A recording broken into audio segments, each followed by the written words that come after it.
Hello everyone and welcome back to another episode of the AP US Government and Politics series on AP for Teens. Today we're going to be talking about the separations of powers and the idea that the US government is not corrupt. So with that, let's get started.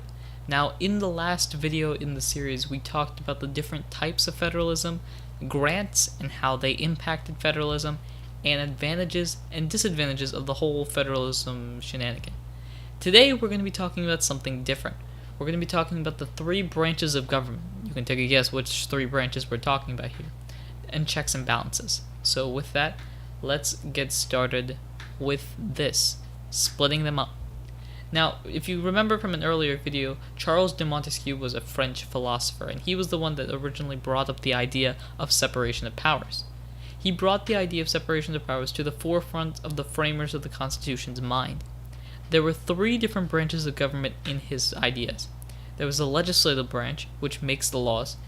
There was the executive branch, which enforces the laws, and the judicial branch, which interprets the laws. Now, checks and balances is a type of issue in separations of powers.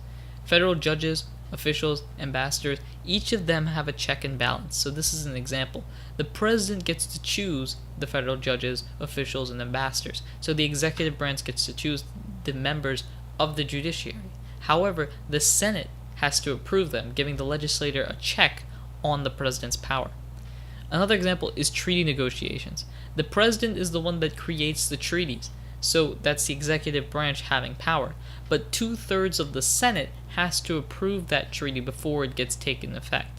So that again, the executive branch creates something and the legislative branch checks that power.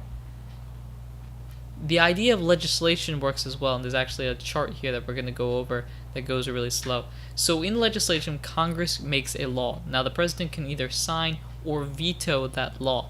If the president signs the law, it's signed, passed, and we're good. If the president vetoes the law, Congress is able to vote again. If they vote no, if 2/3 of the people don't vote again, the bill fails. If 2/3 of the people do vote again for it to pass, then the bill passes. And the courts ultimately have the ability to overturn the laws if it's deemed unconstitutional. You can just follow this chart that I actually created right here to be able to understand where legislation goes and the different checks and balances. So for example, since the legislative branch makes the law, the executive branch has the decision of whether or not to make that law an actual law.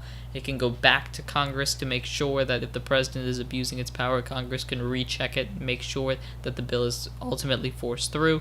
The courts have the ability to supersede all of them and overturn the laws if deemed unconstitutional.